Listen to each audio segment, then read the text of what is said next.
My name is David Kilby, and on behalf of the Friends of the NFSA, I'd like to welcome everyone here. It's so nice to see such a large group of people, and looking forward to tonight's speaker, Margaret Simons.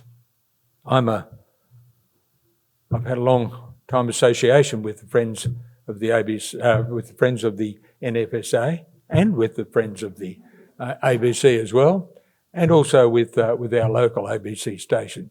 Some would say too long an association with ABC 666, but it's great you're all here tonight. At this point, I'd like to acknowledge that we're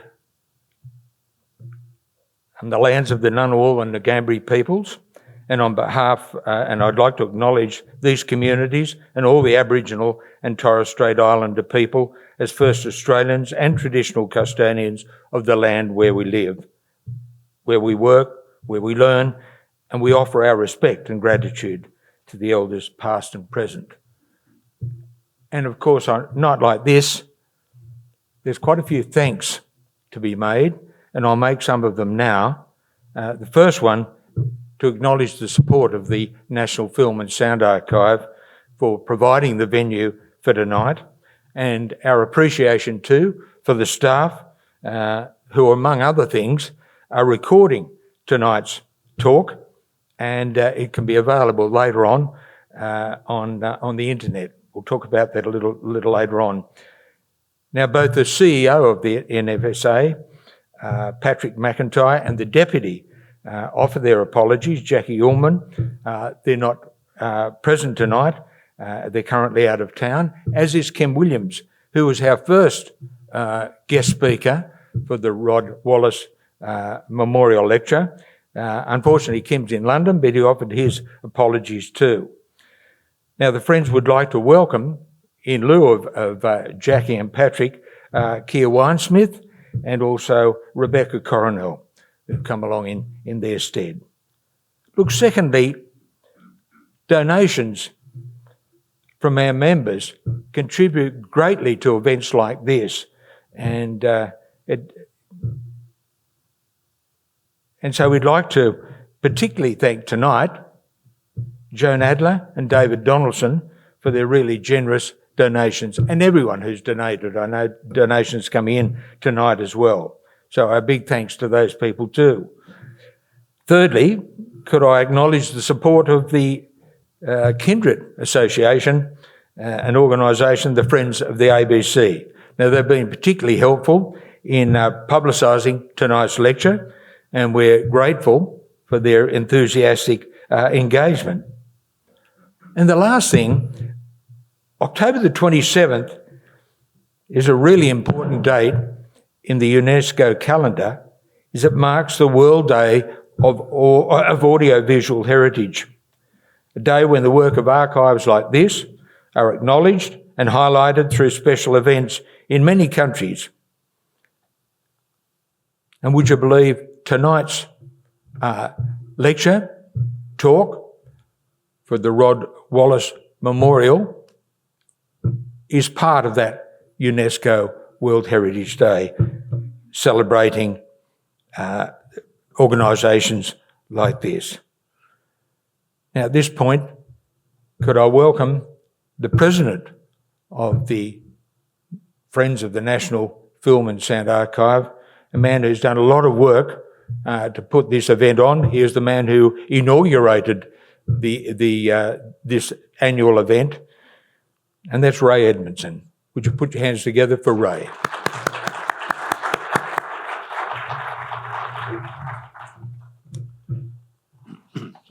Sorry. Thank you, David. I just want to say a few words about Rod Wallace, after whom this annual lecture is named. Rod was Roderick John Wallace, to give his full name, was the godfather of the National Film and Sound Archive. He would not have called himself that, and he was typically embarrassed by public tributes to his achievements. But his pioneering work laid the foundations of the NFSA, its ethos, its skills, its sense of mission, and it's the scope of its collections. Without that foundation, none of us would be here tonight. He knew this building in its days when it was the Australian Institute of Anatomy, and he would approve of its transformation of this space into the Arc Cinema. Rod was one of 3 original staff members of the National Library's new film division in 1945. Starting as a cataloguer, he rose to be the head of the film division and later of all of the library's non-book collections, including maps, pictures, photographs, music and sound recordings, as well as films.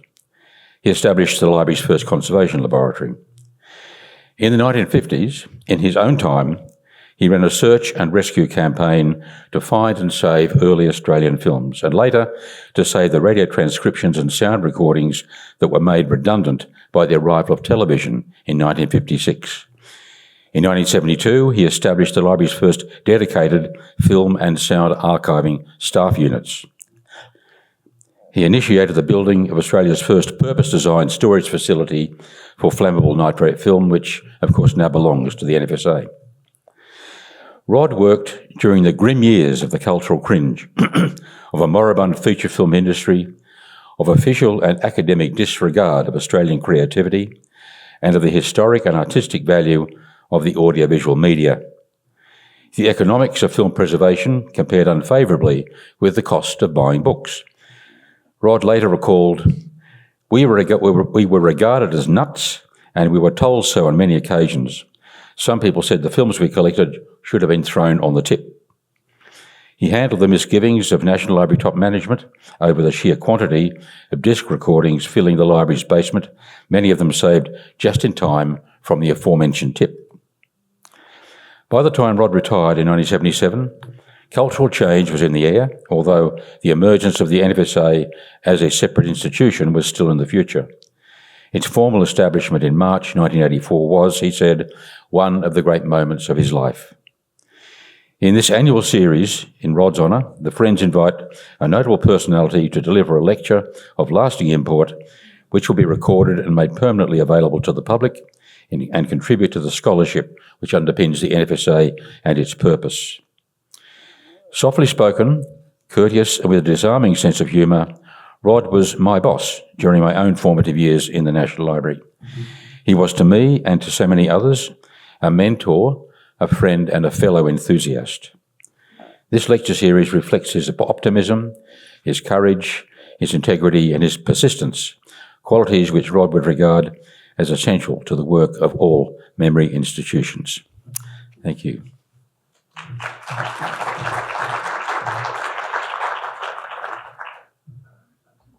Thanks very much, Ray. Now I'd like to call upon Gia Metherall, who's a board member of the Friends of the ABC, to introduce our special speaker tonight. Thanks, Gia.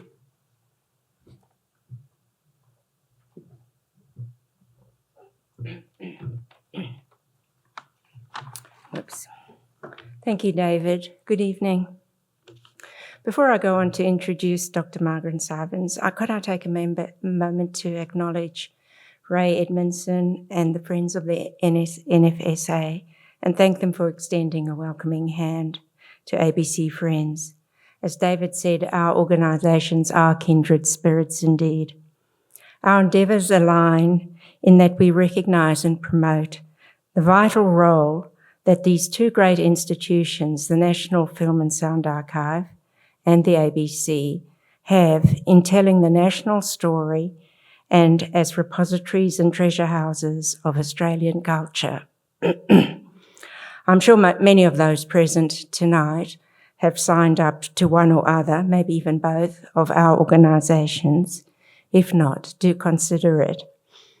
It's now my great pleasure to introduce Dr. Margaret Sivens, award-winning journalist, author, biographer, academic, and one of our most insightful and incisive commentators, both on the Australian media in particular and journalism in general. To that list, I should now add historian, as Margaret is currently writing a history of the past 20 years of the ABC. Margaret is the Honorary Principal Fellow at the Centre for Advancing Journalism at the University of Melbourne, and she's on the board of the Scott Trust, which owns The Guardian. She's written biographies of Tanya Plibersek, Penny Wong, Malcolm Fraser, and Kerry Stokes, and a number of other books, I must say. She also writes for a wide range of publications on not only on the media, but also on political and environmental matters. Earlier this year, Margaret was a speaker at an event organised by ABC Friends and the Parliamentary Friends of the ABC in Parliament House, in which she spoke on the importance of the ABC to our democracy. It was an excellent and thought-provoking speech, and the full text for those interested is on the website of ABC Friends. Finally, Margaret is also a novelist and a very engaging gardening writer, which was how many years ago I first, as a keen gardener myself, came to her writing. I'll now hand you over to Dr. Margaret Simons. Please welcome her.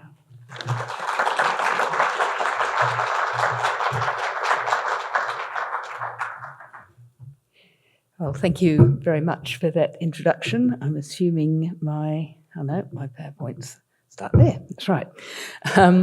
It's a great privilege to be here to deliver this lecture, and thank you to everybody involved. It's also, I have to say, slightly terrifying, as I was in the courtyard outside waiting to come in to see several former executives of the ABC and at least one former board member. But anyway, we'll plough on, and you can disagree with me later. Part of the privilege is, of course, the nature of this lecture series and its admirable ambition to foster conversations of lasting worth concerning Australia's audiovisual heritage. It is sad that when we discuss Australian culture, sound and the moving image can be so easily overlooked. Yet there is something so naturally compelling and revealing about images and noise. Ask anyone in a pub with the video screens on, or any classroom teacher who has failed to separate a child from a phone, or any user or abuser of TikTok. Sound and image compel us to listen and watch, and thus we become witness to the world and to the internal experience of others, and we're the better for that. And I want to talk tonight about how we are to ensure that what we see and hear reflects our own culture and our own conversations and not some global mishmash. This, I think, is vital to our democracy broadly defined and our sense of ourselves, and I also think it is, as ever perhaps, at risk.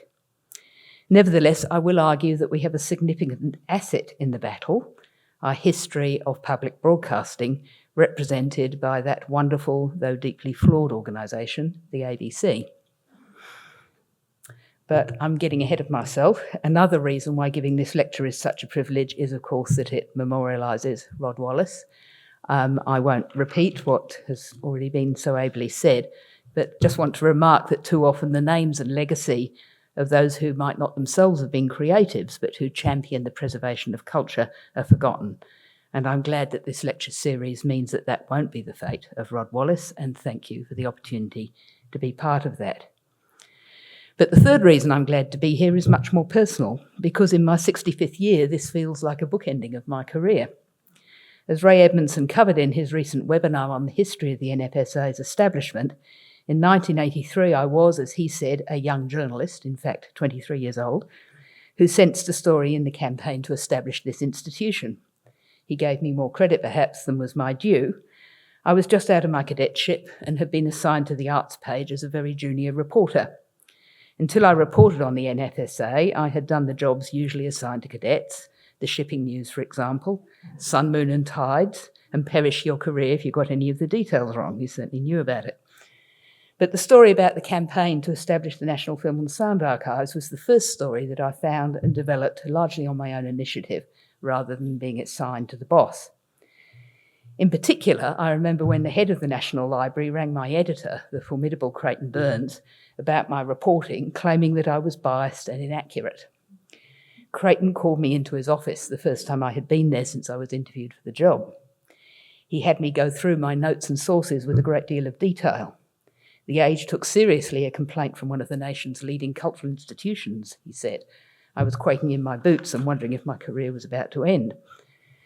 But at the end, there was a deep suck on the pipe and the instruction to carry on. And in a way, I've been carrying on from that moment ever since. So thank you, National Film and Sound Archives. But these reflections also bring me to my theme, change in media. I wrote those stories on the NFSA on a typewriter. The stories were then typeset on hot metal machines on the second floor of that building there. I'm pointing at the screen I can see, not the one you can see, that lived on the floor beneath the newsroom and suffused the building with the smell of molten lead. At midnight, we used to feel the building shake as the printing presses rolled to life. Outside the building, as we went home, there would be people lined up to get the paper literally hot off the press, and the copies really did have an animal warmth. Sadly, most of those people were not wanting to read my journalism on the National Film and Sound Archive. They wanted the classified ads. And just over 10 years after I wrote those stories, the classified advertisements had basically disappeared, and with it, the business model that paid my salary. Now, my current project, my latest bit of carrying on, as has been mentioned, is writing a history of the ABC, covering the years between 2006 and 2016 in the first volume. There will be a second volume, but the first volume covers when Mark Scott was managing director. I'm picking up where the ABC's previous historian, Ken Inglis, left off after writing two volumes of ABC history.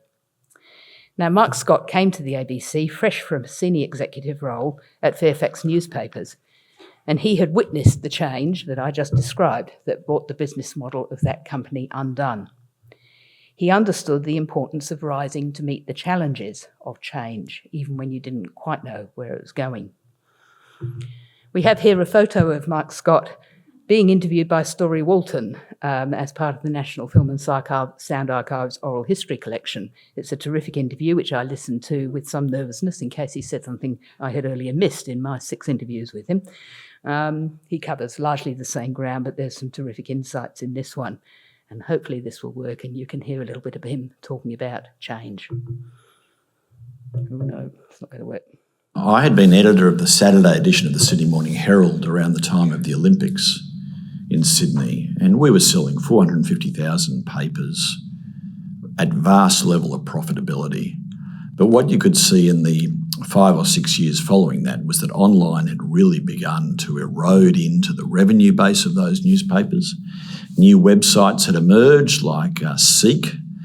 It used to be, and a Fairfax director once famously said that he refused to believe that anyone in Sydney could buy a house, sell a car, or get a job without using the Saturday edition of the Sydney Morning Herald. Well, 20 plus years on from that, the Saturday Herald is a shadow of its former self. All of that revenue has migrated to websites, and the Herald's readership is dramatically higher online than it ever was in print. So I could see the power shifting from destination broadcasters to the audience. So you could just see that as the internet grew, as broadband speeds grew, audiences just didn't have a choice of 3, 4 or 5 television stations. If they wanted to view content, the world's content was beating its path to the audience's door, and you weren't one of a few, you were one of many. And so I think that shifting dynamic that said the audience now has the power, that meant that we had to change. And, it's in my writings that, I'd quote the Italian novel The Leopard, if we want things to remain the way they are, things will have to change. And I would say, if you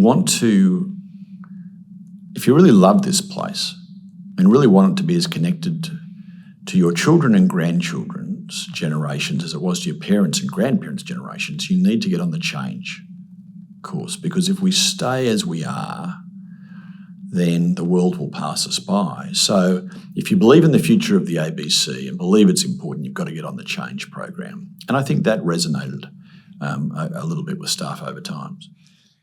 A little bit, perhaps. Never uncontested. But the change program, whether you agree or disagree with the changes that were made during that time, and most of us would have a bit both ways, it wasn't a choice, it was an absolute imperative. When Mark Scott took the job, the iPhone hadn't been invented. Twitter was invented, the same year he took the job, Facebook became available to the general public. The ABC started as one television channel. ABC2 was there, but very restricted. We now have 4. We have digital radio, we have websites, we have content delivered to mobile phones. The story of the transformation Scott shepherded and advocated, and its aftermath, where it leaves today, is what I want to talk about tonight. When Scott started work at the ABC, already fewer and fewer people were watching television news. The audience was fragmenting across multiple websites and screens. Smartphones soon meant that small screens joined the throng.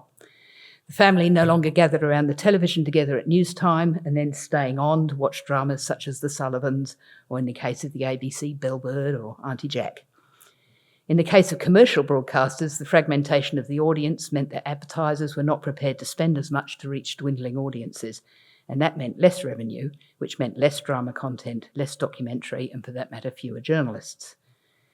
Commercial broadcasters had for decades been required as a condition of their licences to provide certain levels of Australian content. So far as possible, and I won't get into the weeds of the regulations, they began to fill that requirement with reality television rather than scripted drama and documentary. It was so much cheaper. Meanwhile, at the ABC through the 80s and 90s, under both the Hawke-Keating and the Howard governments, there were successive deep cuts to funding. The ABC chose to protect its news and current affairs capacity and instead cut television drama and documentary. It could do this because while the government controlled the funding, for the most part, it didn't control how the funding was spent. Then as now, there were no Australian content quotas at the public broadcasters.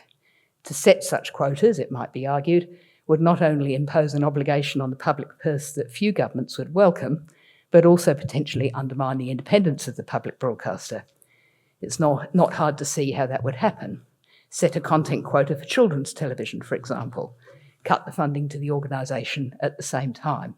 Bingo, you've got rid of a lot of that troublesome journalism. During the years I'm writing about, there was a pitched battle within the ABC between those who wanted to outsource most of the organisation's television production and those who thought a significant amount of capacity should be retained in-house. 2 men exemplified this contest: the director of television, Kim Dalton, who favoured outsourcing, and the chief operating officer, and probably the most powerful man in the ABC, with the possible exception of Mark Scott. That's David Pendleton. Now, I would say both men loved the ABC. They both fought for it with a passion. They both wanted the best. But they had very different ideas about what the best was and how to achieve it. And I think they were kind of both right. Pendleton resisted any ideas of strings being attached to government funding. It would be too easy for future governments to simply fund what they liked and not fund the rest, he thought.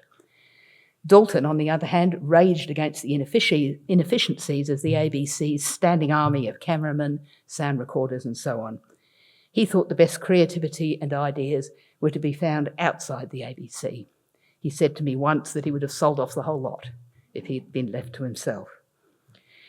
One of the issues around which this battle coalesced was whether to build a television studio as part of the new ABC development of its Melbourne South Bank headquarters.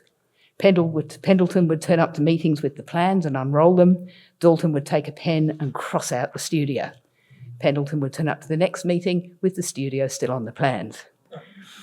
Now, neither man could be said to have completely won this battle.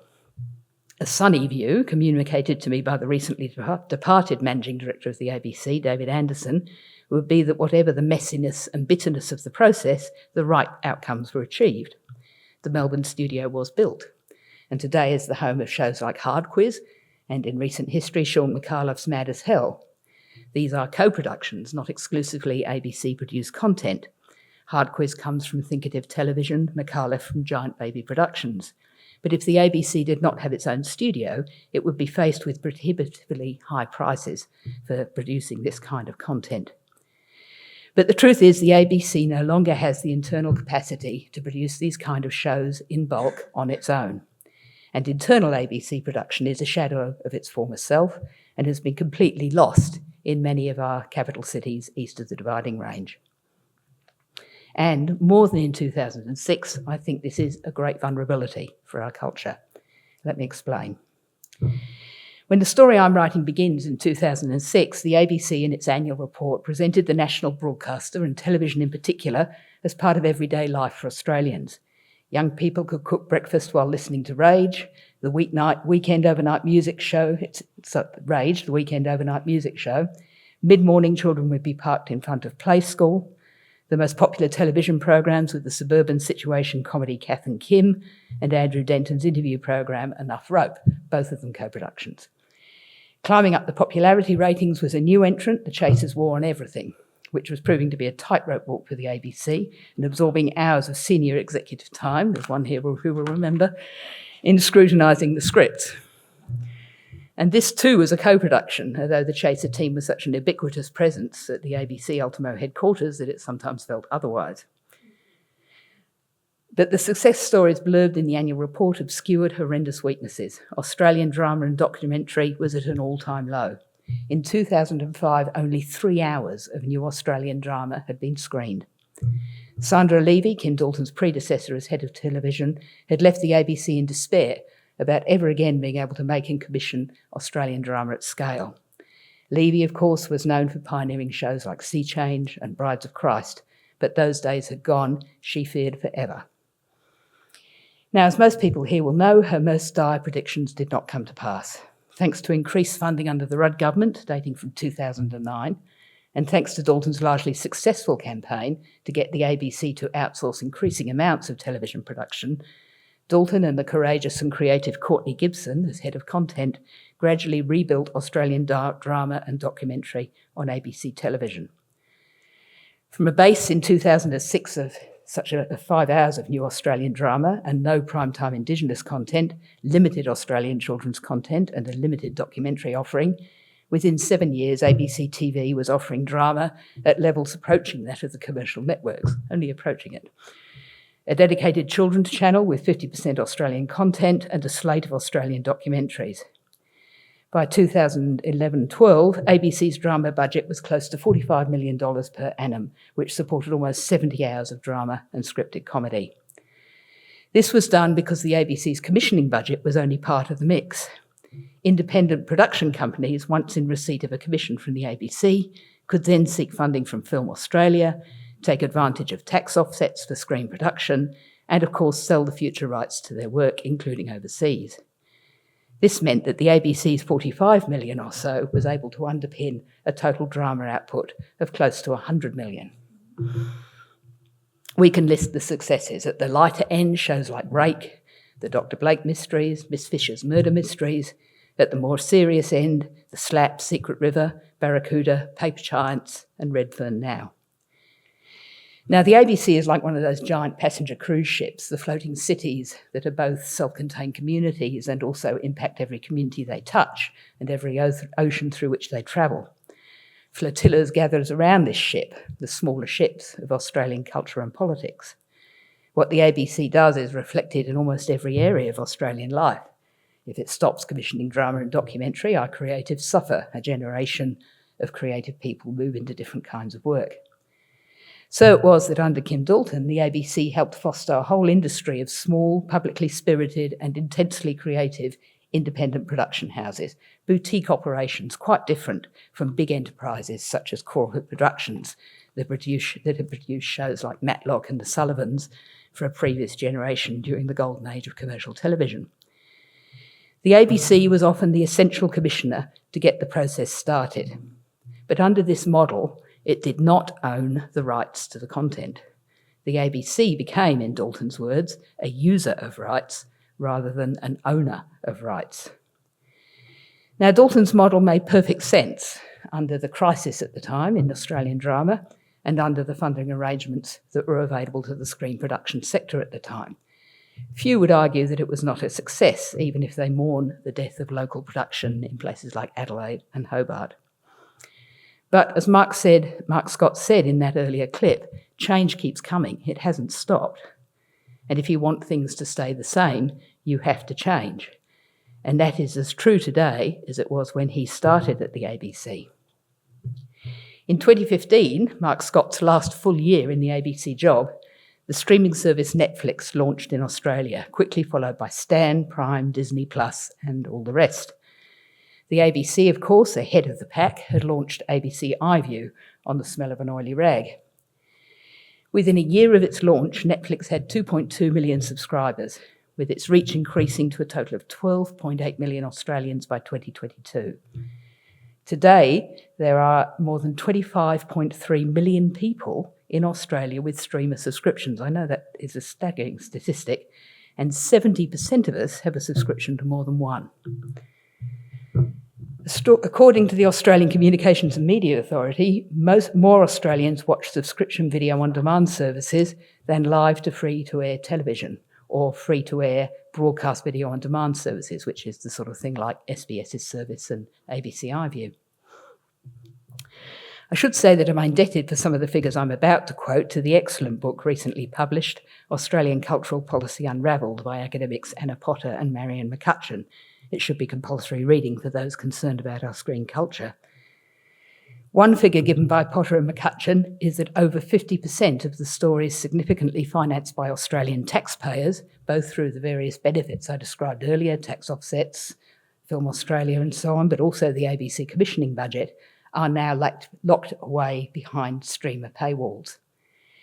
And, once again, when cuts to the ABC budget came under the Abbott government in 2014, the ABC chose to cut drama and documentary and Australian children's content, this time because of the imperative to invest in new technology, including updating iView to meet the streamers on their own ground. Now, let me backtrack a little bit to talk about what was happening to commercial television broadcasters over this same period. Because of the fragmentation of the audience, made worse by the launch of digital multi-channels, commercial television dived in profitability. It's hard to comprehend what a big change this is for people my age. Remember when owning a television network was a license to print money and to political power? Remember Kerry Packer? Wonder why Kerry Stokes is getting out of television? As revenue shrunk, the commercial broadcasters wriggled their way out of Australian content quotas, getting them watered down until they were effectively removed altogether under Scott Morrison's government. As a result, commercial television has abandoned Australian drama and documentary production. And, hard though it may be to believe, commercial television, once the source of so much wealth and power and so much of our culture, is in the last days of its profitability. Last month, media commentator Ben Shepherd predicted that TV in Australia, commercial TV that is, may only have 3 years of viable profitability left, and nobody is arguing with him. Try to comprehend the scale of that change to our political, journalistic, and screen culture. And more changes. Within our lifetimes, some predict as early as 2030, terrestrial television, meaning broadcasting in the literal sense of content delivered over the broadcasting spectrum, will cease. Instead, we will all be streaming on the internet, whether it's Netflix or YouTube or the ABC, or if it is still with us, the Nine Network. In some European countries, terrestrial broadcasting has already wound down. Worldwide, the television companies aren't contesting the idea that terrestrial television broadcasting might cease. Indeed, they're embracing it. And there are reasons for that. First, they won't have to pay licence fees if they're not using spectrum. Secondly, the justification for much government regulation, including of standards, disappears if these people are not licence holders, if they're not paying a fee for a right to use the public asset of the broadcasting spectrum. Now, of course, that doesn't automatically stop the government from choosing to regulate. For example, there's been a constant push for Australian content requirements to be imposed on streaming services. Labor, in fact, committed to doing this in 2023 and promised legislation to bring this about by July 2024. We're still waiting. One issue that seems to be behind the hold-up, apart from the disappointing factional political battles that saw a change in communications minister, and incidentally, and in my mind more importantly, a loss of virtually all the staff who had crafted Labor's media policy to that point, is the possibility that imposing local content rules on US-based companies might breach the Australian Free Trade Agreement and annoy Donald Trump. All this plays, of course, into the larger question, which to its credit this government is wrestling with, of how to regulate global digital platforms. So much could be said on this, but I've only got a limited amount of time tonight. So I'll concentrate on what all this means for the ABC and for Australia's audio and visual culture. Where is the change program, not a choice, but an imperative taking us now. The streamers, like the ABC, remain unburdened by content quota requirements, but as well as buying up rights to content commissioned by the public broadcasters, they also commission their own content. Today, there are really two essential commissioners of Australian content, often working together with the independent sector. They are the public broadcasters, meaning mainly the ABC, SBS to a lesser extent, and the streaming services. Without one or the other of these, a series or program is unlikely to be made. Often you need both at different stages. And despite these partners, the total quantum of Australian drama and documentary is falling. Now, academics, including Potter and McCutcheon, who I referred to earlier, worry that while the streamers may commission local content, and we're all pleased that they do, they're not really interested in telling Australian stories. That because they're playing to an international audience, we will end up with stories that might be produced in Australia, but are not specific to Australia. Stories from everywhere and nowhere, they say, that don't engage with Australian social and cultural themes in any meaningful way. Now, I'm not entirely sure about this, because I think history suggests that at the very moment of globalisation, the local can become newly powerful and sought after. Scandinavian noir, anyone? And I remember interviewing Jane Turner and Gina Riley, the creators of Kath and Kim. They had just sold the rights to the BBC, and the BBC had issued a lovely glossary of Australian slang to accompany the release. I was commissioned to explain this weird new series for the Financial Times in London. I observed that Riley and Turner had drawn on close observation of Melbourne's suburban life in the legacy of Barry Humphries to deliver a brand of comedy that was grounded in universals: pretension, the funny things people say, the struggle to, as Turner put it, fill in the hours before you die. Yet, unmistakably, a product of Australia, this most middle class and suburban of nations. And then again, when I watch Fisk, including on Netflix, which is the place that you can get most of it these days, I still get a thrill at seeing the tram roll past the putative office on Errol Street, which is a hop, skip and jump from where I live in the inner northwest of Melbourne. And other shows now bought up by the streamers that you can watch on Netflix and the others that started on the ABC include Utopia, Rake and Glitch. And I would argue that while each of these is of international appeal, there is also something distinctively Australian about them. Sometimes it is the particular that makes things universal. But I don't want to be too optimistic about this. There are implications in all this for Australian culture and even democracy broadly defined. Most people who reflect on democracy in the ABC think first about the journalism.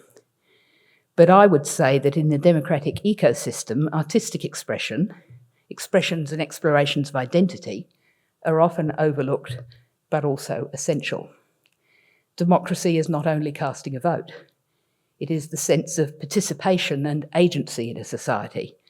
And if we're talking about participation and agency, then a sense of identity, who I am, how that relates to my community, suburb, state, and nation, is an essential component. Disaffection, feeling alienated and powerless, is a pathology. I'm sure I don't need to point out the examples in the news in the last few days. We see its worst expressions in mental illness, suicide, and acts of terrorism. How does the ABC address the need for explorations of identity? Sorry, I've advanced that too early.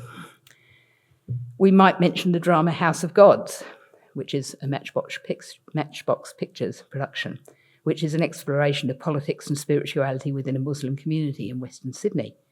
Or You Can't Ask That, which was created in-house at the ABC, but by John Casimir, who now works for the independent production sector, which has explored postnatal depression, gay men, drug addicts, dementia sufferers and public housing tenants, to mention just a few.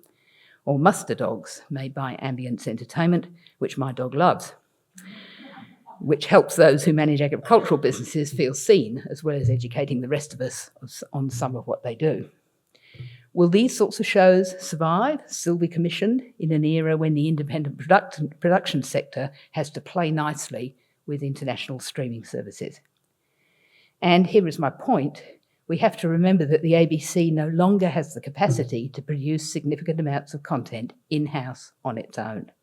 And the independent production sector must work with an eye to selling the rights to the streamers. It made sense back in 2006 and the following years to outsource. The leveraging ability of the budget demanded it. But does it make sense now? Or was David Pendleton right that it was important to retain significant amounts of internal capacity?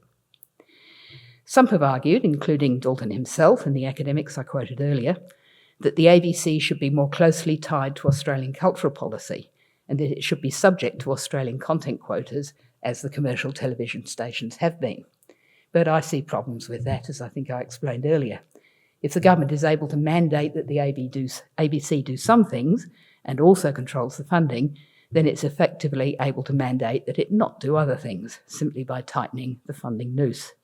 True independence, I think, would not survive quotas. And yet I think the ABC might do better, must do better, and I think governments should be funding it to do better and indeed insisting that it do better, and it's still about the change program. Let's reflect on what we might have done about social media if we had had insight into what it might become in, say, 2006, when Twitter was invented and Facebook became available to the general public and Mark Scott began at the ABC. Surely we would have wanted social media to be in public hands, like any other utility, and/or regulated from the outset.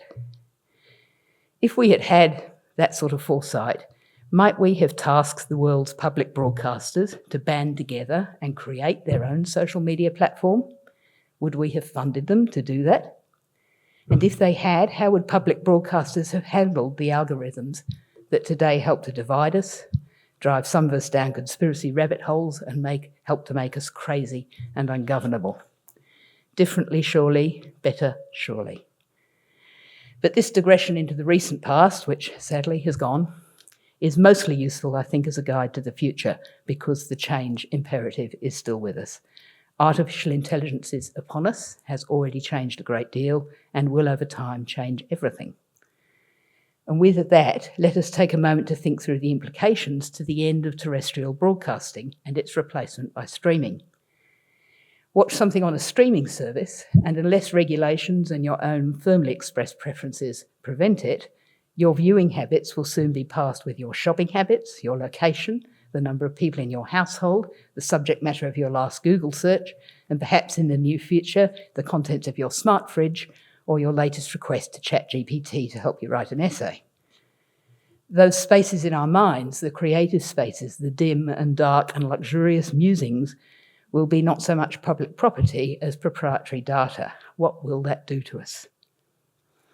So how might we use the tradition of strong public broadcasting, but here I'm talking about broadcasting in the metaphorical sense of spreading material, because we're really talking about public media.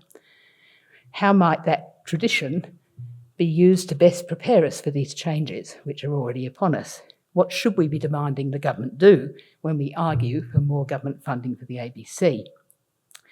Now, it's not an easy question because the funding is never adequate. The demands on the public purse are just about infinite. And of course, the ABC, whenever it has to do something new, has to stop doing something old because the bucket of money is not unlimited. It still has to service its traditional audiences who want to watch Antiques Roadshow or whatever. Nevertheless, I think management should be tasking the ABC with exploring the uses of artificial intelligence for a better public conversation. The world's public broadcasters, I think, should be banding together and cooperating and founding AI tools rather than just working out how to deal with the ones that are being imposed by others. And I think now is the time to rebuild significant internal production capacity at our public broadcasters, production capacity of all sorts, new media and old, so that as a nation, our streamed content industry is not entirely dependent on the thirst for stories from everywhere and nowhere, and not forced into the arms of the international tech bros. I'm not suggesting that we go back to all content being produced in-house in the ABC. We will never again see an Auntie Jack, I think, produced in-house. Careful thought will have to be given to what should be kept in-house and what should be out of house, but it should no longer be automatic to assume that any big show must go to the independent production sector. If we want to safeguard our screen culture, our cultural health, our democratic health, then we need innovative, fast-changing, responsive public broadcasters, and we need courage. I'd like at this stage to turn to another part of that excellent oral history interview with Mark Scott, in which I think he makes an eloquent statement about why a public broadcaster matters. I remember an editorial that appeared in the Sydney Morning Herald when the ABC turned 75. We had a massive crowd in at Ultimo for the 75th birthday. They just packed in. And I remember the editorial line, and I remember it because I used to quote it a lot. It said, "You'd still have an Australia without the ABC, but not this Australia. This Australia owes much to the ABC. It's been an indispensable part of Australian life, an indispensable part of the lives of millions of Australians every day." And, you know, there was something about the connection to the nation as a whole, but also that connecting of the millions of Australians every day that I thought was pretty powerful. And it was a sense of the national conversation, I think. This was the place that we would understand and come together, hear Australian voices, hear Australian stories, have debates together, have cultural experiences together, learn from each other. And so it was that kind of gathering place. And I think part of that too, and going back to the Greeks and the town square, is that kind of democratic gathering space where we heard and understood each other a little better as we heard a range of views expressed. And over time, as the fragmentation of social media and online delivery became even more evident in my era at the ABC, so that sense of, but we remain the place, the home of Australian conversations and stories. This is where we gathered as the tribe, as the community, seemed very important. So this is our tribe, an important component to our viability as a culture and a democracy, an institution that might make a difference between the trajectory of our politics and that of other countries to which we're often compared. We need the ABC to have seriousness of purpose, certainly. It needs to respect its traditions and values, certainly. It cannot afford to abandon its old traditional audience who are not yet streaming. But we also need change, imaginative leadership, a broadcaster that is more than a broadcaster, indeed, very shortly, not even chiefly a broadcaster, that can meet the challenges of our time. Thank you.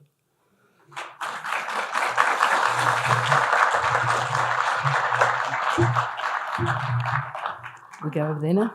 Yeah. Okay. I'm just wondering if anyone here has a question that they would like to ask of Margaret along the lines of what she was talking about tonight. If you have a question, please raise your hand and we'll get a mic to you. And Margaret, that was a fascinating talk. Thank you very, very much. But you didn't mention radio, which for me, of course, is central to all those questions of Australianness that you've been addressing. I wonder if you could talk to that now. Sure. Yes, you're quite right. Radio is often the thing that people fall in love with first about the ABC, and it's too often overlooked, and I agree, I've overlooked it tonight. There was another 5,000 words about radio that didn't make the cut. The story of audio content on the ABC is largely the journey from radio, as we traditionally think of it, to ABC Listen, which is audio content delivered over the traditional airways, but also, of course, through digital radio and through podcasting and through grabs of audio content on streaming platforms and so on. And that has been a massive change. And I think many of the things I've said about television also apply to radio. The difference is, of course, that radio is so much cheaper to produce than producing scripted drama and documentary, which is just massively, massively expensive. When people talk about SBS, for example, they're nearly always talking about SBS television. They almost never think about the, I've forgotten how many, but dozens of radio stations in different languages which SBS provides. So I think some of what I say is also relevant to radio. Optimistically, podcasting is one of the few areas of media content that is growing. It's booming. There's an argument in the industry about whether anyone's actually making any money out of it.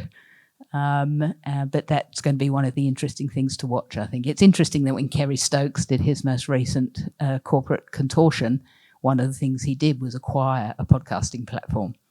And Stokes is a smart man. Actually, that was exactly the question I was going to ask Margaret, so thanks for asking that one. Any other questions? Yes.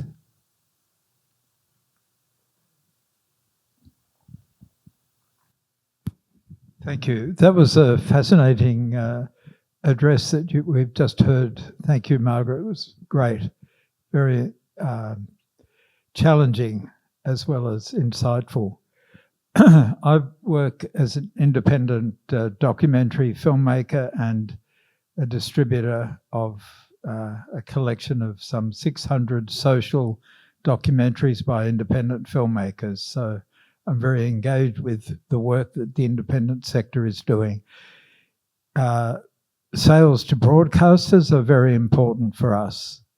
But in the last 5 years, I've sold nothing, not one half-hour film to the ABC. And to SBS One, I've sold maybe 3 or 4 films. But there is a good news story, which I'll get to in a moment. In the course of my work, I have met with the acquisition teams for ABC, SBS, and asked them the same question. What to you are the primary 3 criteria for selecting a film? And they're identical answers. Year of production. So if the film if we're selling now, was produced in 23, 22, nah, 21, nah. They want new stuff all the time, right? And the second most important criterion, running time, so it can fit into the structure of their program, their given structure for the program. The exception is NITV, one of the subsets of SBS. And I asked them this question: what are your primary criteria? I asked the First Nations woman who was the head of acquisitions there, and she replied, "That's easy, Andrew. Number 1, content. Number 2, content. Number 3, content." And I said, "But what about running time?" "I don't give a damn." She says, "We'll work with whatever comes. We want the story well told. And what about year of production?" It's the story that matters, not the year of production. So as a result, we've sold something, we're currently in licensing some 150 documentaries to NITV. Nothing to ABC. SBS, when I persisted with them, I got the answer from their acquisition leader: "We're not a dumping ground for old movies." Whereas NITV said, "We love our classics," and now they're celebrating the classics in a series of classics. The narrow spectrum that the ABC and SBS set themselves for acquisition seemed to me to be very worrying, and indicate nothing of the excitement that you can find on a little broadcaster like NITV. Do you have any comment about that? Well, it's a sad story. You're not the only one I've heard it from, or varieties of that story. I think the ABC is investing very little in television after about 8:30 at night, because the audience just disappears, and it's disappearing to the streaming platforms. I'm guilty of this myself, if guilt is the right word. What to do about that? I haven't heard a convincing argument from ABC management about its approach. I recognise the problem, the need to continue to satisfy the existing audience, often the most loyal and rusted on audience of ABC people, who are generally speaking of my age and older, and also try and attract a younger audience who never watch TV, who don't even have television aerials in their homes. I see that dilemma. It's not an easy problem, but it would be good to have an articulation of what the role of a public media company is in this world, do the change imperative. But yes, I've heard versions of that story all over. Yeah, Thanks, Andrew. A question here? Yes, thank you. here we go. Thanks, Margaret. No, this is a benign peripheral question. Look, I'm fascinated by the picture you paint of so starkly of terrestrial broadcast fundamentally disappearing, and how quickly that can happen. And the thing I'm always interested in these days is government regulation of the media. And if we see a world, at the moment, the only excuse the government has to try and regulate content is by virtue of spectrum and licensing. Now, if that is to disappear, then the government faces two choices, which is just quietly and with dignity, vacate that landscape. We'd all agree that's probably not going to happen, or start to get involved in regulating the streamers. That then opens the prospect that they will not just be regulating 7, 9, 10, they'll be regulating the News Corp. Do you see that? Where do you see that going? Exactly. That is exactly the question. So the broadcasting spectrum, we tend to forget this because it's sold off through licenses to telcos and the Channel 9s of the world, is a public asset. It's an enormous, wonderful public asset. And the government has earned very, nice pots of revenue from granting television and radio licenses. It wants now to free up the spectrum so it can sell it to telcos and make lots of money. But you're exactly right. The whole justification for the limitations on a free media that this government and many others around the world impose is that they're using a public asset. So if they're not using a public asset, if instead they're using the internet, which sadly is not a public asset in the same sense, then a huge regulatory lever simply disappears. And of course, add to that the difficulties of regulating something that's as international as the internet, free trade agreement, Donald Trump, the whole Elon Musk. It's just a nightmare. And if you care, I care a lot about freedom of speech and free media, like most journalists. I have deep reservations about the government's current attempt to stop 16-year-olds, for example, from using social media on freedom of speech grounds. But it's a hugely more complicated task and with less justification in law to regulate a streamer. Doesn't mean they won't try. They are trying. As I say, this government is grappling with these issues, but they're immensely more complicated than saying if you want a television license, then you must meet certain standards. A final question, perhaps?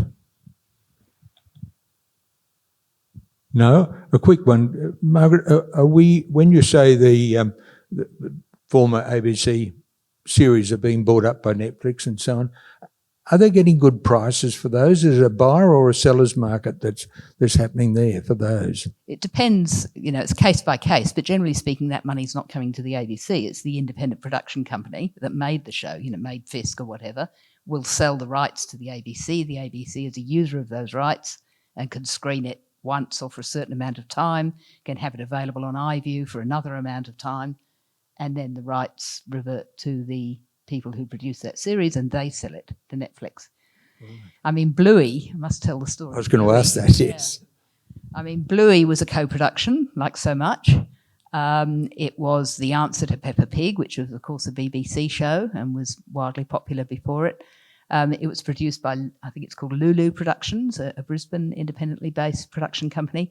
The ABC does not have animators on staff, so the ABC would not have had the capacity, I don't think, at any time in its history to produce an animated series.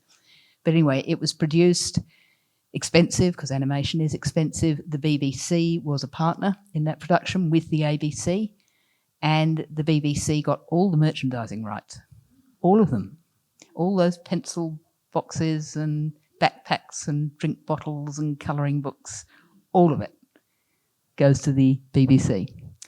Now, imagine if that had come home to the ABC. It was never likely to happen, but just imagine. I don't think we'd be worrying so much about the ABC budget. Read the book for the full story on how that happened. Hello, thank you for your excellent talk tonight. I just wanted to ask a question about not just, I guess, the platforms, including the ABC, but just the general direction, I guess, with audiovisual content being shorter and shorter and shorter. You know, YouTube was short. TikTok stories on Insta.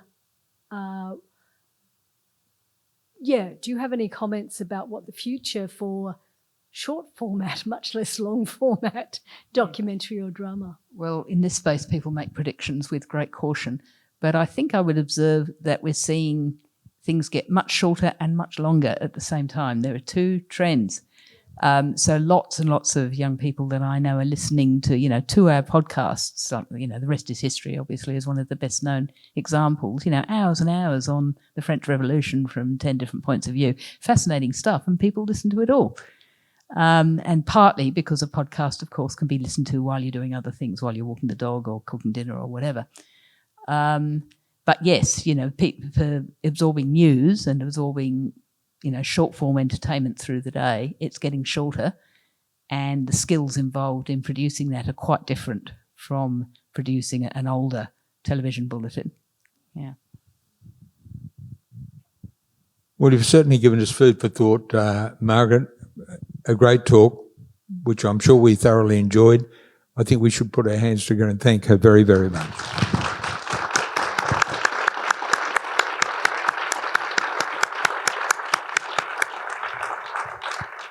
And thanks very much to you for coming along too. We hope you enjoyed it, and we hope to see you next year as well. Thank you.